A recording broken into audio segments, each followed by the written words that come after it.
মাগো ওরা বলে। আবু জাফর ওবায়দুল্লাহ।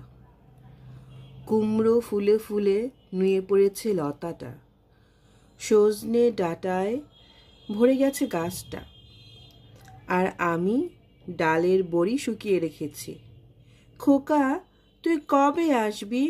কবে ছুটি? চিঠিটা তার পকেটে ছিল, ছেঁড়া আর রক্তে ভেজা।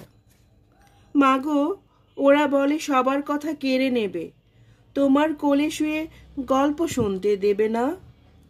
বলো মা, তাই কি হয়? তাই তো আমার দেরি হচ্ছে। তোমার জন্য কথার ঝুড়ি নিয়ে তবেই না বাড়ি ফিরব। লক্ষ্মী মা, রাগ করো না, মাত্র তো আর কটা দিন। পাগল ছেলে, মা পড়ে আর হাসে।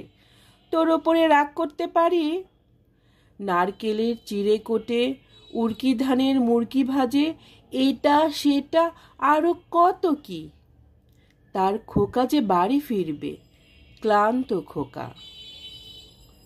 কুমড়ো ফুল শুকিয়ে গেছে, পুইলতাটা নেতানো। খোকা এলি?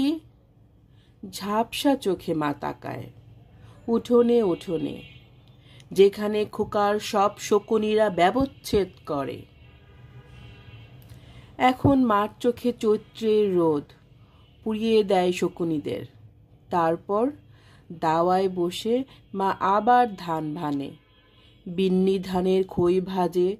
খোকা তার কখন আসে, কখন আসে? এখন মার চোখে শিশির ভোর, স্নেহের রোদে ভিটে পড়েছে।